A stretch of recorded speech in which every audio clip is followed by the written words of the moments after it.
Okay.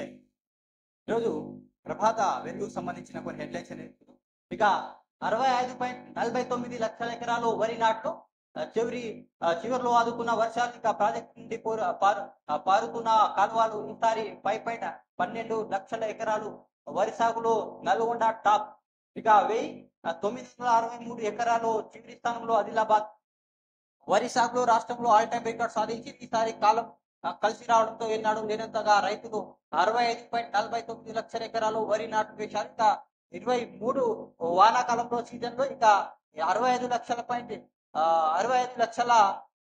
873 ఎకరాలు వరి సాగు తాజాగా మరోసారి 65 లక్షల ఎకరాలు మార్కు దాటింది. ఇక 65,49,230 ఎకరాలు సాగైంది. ఇది ఆల్ టైమ్ రికార్డు కావడం విశేషం అన్నట్టు ఒక హైలైట్స్ అనేది చూస్తున్నాం.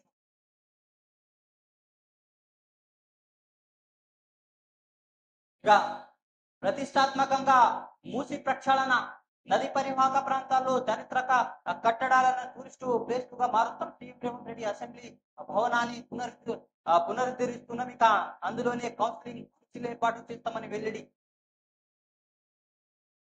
మూసి నది ప్రక్షాళన కార్యక్రమాన్ని రాష్ట్ర ప్రతిష్టాత్మక తీసుకుందని సీఎం రేవంత్ రెడ్డి అన్నారు. నది పరివాహక ప్రాంతాల్లో చారిత్రక భవనాలు టూరిస్టు ప్లేస్లుగా తీర్చిదిద్దామని చెప్పారు. ఇక హైదరాబాద్ సాంస్కృతిక ప్రతిబింబించే కట్టడాలను పరిరక్షణ ముందుకు రావాలి అనే పారిశ్రామికవేత్తలు పిలుపునిచ్చారు. రాష్ట్రం కోసం క్షేమంతో పాటు పర్యాటక రంగాన్ని కూడా ముందుకు తీసుకెళ్లాలని సీఎం తెలిపారు. ఇక హైదరాబాద్ లో పలు పురాతన మెట్లు బావులు పునరుద్ధరణ కోసం సిఐతో రాష్ట్ర పర్యాటక శాఖ శుక్రవారం ఒప్పందం చేసుకుంది. ఈ కార్యక్రమంలో సీఎం రేవంత్ రెడ్డి మాట్లాడుతూ మూసి ప్రక్షాళన కార్యక్రమాన్ని ప్రభుత్వం ప్రతిష్టాత్మకంగా తీసుకుందని సీఎం రేవంత్ రెడ్డి అన్నారు.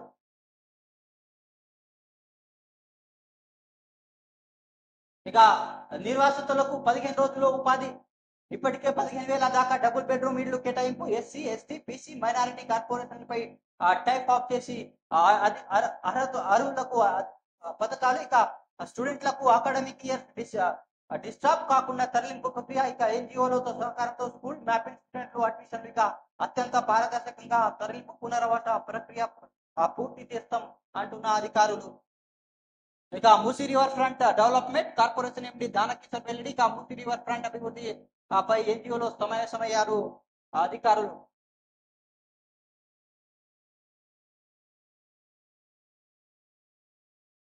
హైడ్రా కమిషనర్ కు హైకోర్టు నోటీసులు. అమీన్పూర్ లో ఆసుపత్రి బిల్డింగ్ కూల్చివేతలపై వ్యక్తిగతంగా హాజరై విచారణ ఇవ్వాలని ఆదేశం. ఇక కోర్టు ఉత్తర్వుల విరుద్ధంగా కూల్చివేతలు చేపట్టారని ఆగ్రహం. ఇక అమీన్పూర్ తహసీల్దార్లో కూడా విచారణకు రావాలని ఆర్డర్ చేసింది హైకోర్టు. ఇక హెడ్ రెగ్యులేటర్ దూరంగా కట్టడంతోనే వేడిగడ్డ కూలింది. గేట్ ఆపరేషన్ లో విఫలమవడంతో వేలేసిసి బ్లాకులు ల్యాచింగ్ అప్రైన్స్ దెబ్బతిన్నాయి. Judicial commissioner Kaleshwaram corporation MP Hariharam వెల్లడి. కార్పొరేషన్ కింద 80,449.16 కోట్ల రుణాలు ఇప్పటిదాకా వడ్డీతో కలిసి 29,737.06 కోట్లు చెల్లింపు. ఇక కాళేశ్వరం కార్పొరేషన్ కింద పలువురు ప్రాజెక్టు కోసం 10,000 కోట్ల లోన్ మహారాష్ట్ర సీఎంతో సీఎం భేటీ తర్వాతే కాళేశ్వరానికి రూపకల్పన జరిగిందని వెల్లడించారు. ఇక కాళేశ్వరం ప్రాజెక్టు 3 బ్యారేజీలు హెడ్ రెగ్యులేటర్లపై ఎగువన ఎక్కడో దూరంగా నిర్మించారని ఫలితంగా డెడ్ వాటర్ స్టోరేజ్ పెరిగిపోయి మేడిగడ్డ బ్యారేజ్ కుంగిపోయి ఉండవచ్చని కాళేశ్వరం కార్పొరేషన్ ఎంపీ హరిరామ్ తెలిపారు. 2017 జనవరి 25 జరిగిన హైపర్ కమిటీ మీటింగ్ లోని అంశాలను కాళేశ్వరం సిఇఓ ఫాలో కాలేదని చెప్పారు. Kaleshwaram judicial commission chairman justice Pinaki Chandraghosh జరుగుతున్న ఓపెన్ కోర్టు విచారణ భాగంలో శుక్రవారం హరిహరం క్రాస్ ఎగ్జామినేషన్ చేశారు. ఒక హెడ్లైన్ తీసుకుంటున్నాం. ఇక పొంగులేటి ఇంట్లో ఆఫీస్ లో ఈడీ సోదాలు. ఢిల్లీ నుంచి వచ్చి సెర్చ్ చేసిన 25 మంది అధికారులు. కుమారుడు హర్షకు చెందిన రాఘవ గ్రూప్ ఆర్థిక లావాదేవీలపై ఆరా. ఇక ఇవి బీజేపీ చేస్తున్న దాడులు అంటూ పిసిసి మహేష్ కుమార్ గౌడ్ వ్యాఖ్యానించడం జరిగింది. స్టూడెంట్ల కోసం తెలంగాణ దర్శిని ప్రభుత్వ విద్యా సంస్థలు చదివే వారికి ఫ్రీగా హిస్టారికల్ టూర్. ఇక సెకండ్ క్లాస్ నుంచి డిగ్రీ వరకు 4 కేటగిరీగా విభజన ఉత్తర్వులు జారీ చేసిన సర్కార్.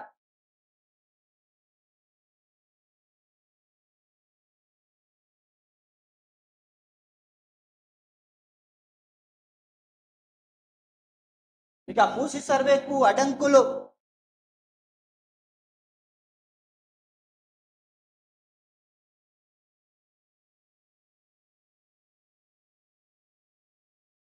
ముసి రివర్ బెడ్ వాసులకు మలక్పేటలో డబుల్ బెడ్రూమ్ ఇల్లు పేపర్లు అందజేస్తున్న అధికారులు.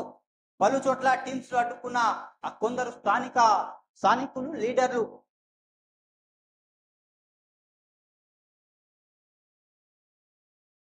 తాము ఎక్కడికి వెళ్ళబోమంటూ ఆందోళన, కారం తీసుకురండి, అధికారులకు తరిమివేండి అంటూ నివాసితులకు రెచ్చగొట్టిన లోకల్ లీడర్లు. ఇక కొన్ని చోట్ల షెడ్లను స్వచ్ఛందంగా కూల్చేసుకున్న నిర్వాహకులు. ఇక డబుల్ బెడ్రూమ్ ఇళ్లలో మరో 33 కుటుంబాలు తరలింపు. వాళ్ళ పిల్లల చదువు ఇబ్బందులు లేకుండా కమిషన్ సమీప స్కూల్ కాలేజీలో అడ్మిషన్లు ఇచ్చినట్టు వివరాలు ఇచ్చారు.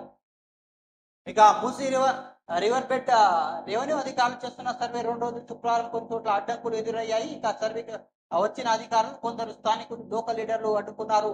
ఏళ్ల నుంచి ఇక్కడే ఉంటున్నాం, ఎక్కడికి పో అంటూ నిరసనగా దిగారు. పలు చోట్ల మాత్రం రివర్ బెడ్ లో వాళ్లకు ముందుకు వచ్చి తమ నిర్మాణాలు స్వచ్ఛందంగా తొలగించుకున్నారు. ఇక 33 కుటుంబాల ప్రభుత్వం కేటాయించిన డబుల్ బెడ్ అధికారులు తరలించారు. కొనసాగిన మార్కింగ్ చైతన్యపురి, లంగర్ హౌస్, రాజేంద్రనగర్, పురాణాపూల్, జియాగూడ, బహదూర్పుర వంటి సర్వే ఏరియాలో సర్వే ఆధారంగా కొంత ఉద్రిక్తత పరిస్థితులు నెలకొన్నాయి. చైతన్యపురి నివాసం ఉంటున్న వారి మద్దతుగా బీజేపీ ఆందోళన చేపట్టింది. అయితే చాలా చోట్ల మూసీ రివర్ బెడ్ లో ఉన్నవారు డబుల్ బెడ్రూమ్ లో వెళ్ళడానికి ఆసక్తి చూపిస్తున్నారని, కానీ కొందరు కావాలని వాళ్లకు రెచ్చగొడుతున్నారని అధికారులు అంటున్నారు. అక్కడక్కడ ఆందోళన జరుగుతున్న అధికారులు మాత్రం తమ పని తాము చేసుకుంటూ పోతున్నారు.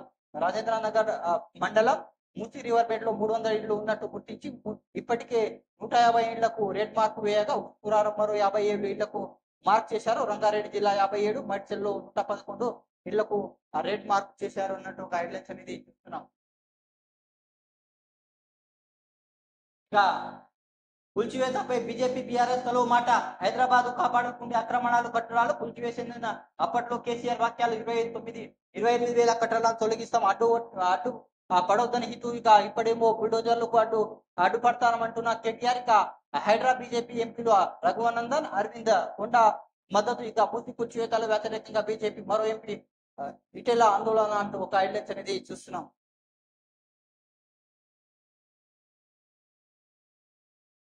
ఇక గల్ఫ్ కార్మికుల కోసం ప్రవాసీ ప్రజావాణి.